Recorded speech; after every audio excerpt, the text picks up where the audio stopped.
Hey everyone, this is Shintek, and I started the Endgame versus Warframe series so that I could take every Warframe in the game and pair them against high level or endgame content. The goal of my series is to make whatever Warframe I choose to do next, make it endgame viable. So that means the Warframe has to take down high level enemies within a reasonable amount of time. The Warframe has to be able to survive as well against the high damage of high level enemies. On top of that, I have to ensure that the Warframe also plays well with others when you're in a group. I chose to do Ember first for this series because Ember is a popular topic on the Warframe forums.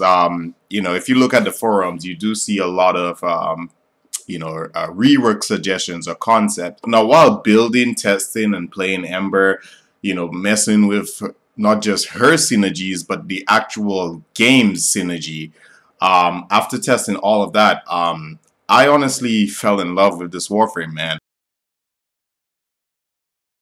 What I really like about Ember is that, unlike some other Warframes, she requires you to do a lot more. So what I mean by that is she's not just the type of Warframe where you could just press one or two abilities and all your work is done for you. She requires you to actually play the game a little bit more. So that includes getting the right weapons that synergize with her abilities. Using the operator and the focus system that the game developers put in, and along with her abilities. Now, what I saw out there with some other people testing Ember is that they cut Ember short right at her abilities, or just her abilities by itself. So, they would test her World on Fire, for example, on a high level armored enemy, and because the damage is not a lot, they would say, she sucks. And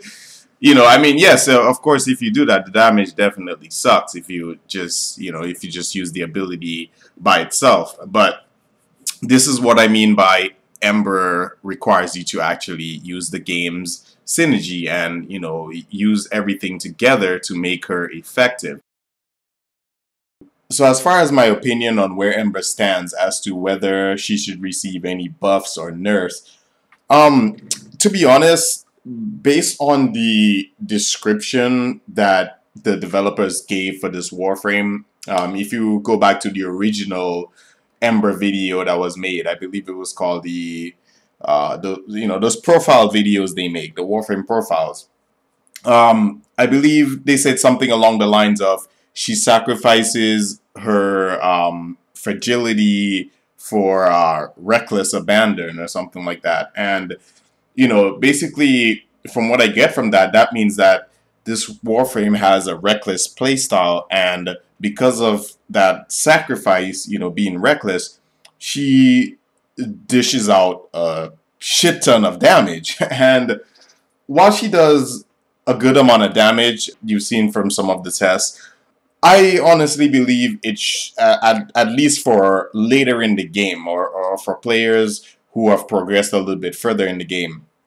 I definitely believe Ember should have a little more damage there, because for being advertised as a damage frame, she should be competing with other frames that are dealing damage or meant to deal damage. For example, like a Saren or a Mesa. I'm not saying it has to be exact, but it should at least be a little bit closer to those Warframes. Or maybe those Warframes should be nerfed down to match Ember. But I know that's going to trigger some people. But, I don't want anything to really get nerfed. But I'm just saying, it's... Ember should be a little bit more competitive with other Warframes. Now, at the end of the day, every Warframe can't be the same. There's always going to be one that is better than the other. Regardless, even if Ember is not as competitive in damage versus some other frames, it doesn't mean she is not effective. All right, so Ember is effective but not as competitive as some other Warframes. So my advice for newer players looking to pick up this Warframe or interested in taking Ember into endgame or high level content, just know that if you want her to be effective in high level, you have to put a little bit of time to learn the game synergies. Build your weapons properly that synergize with her. Learn the focus system.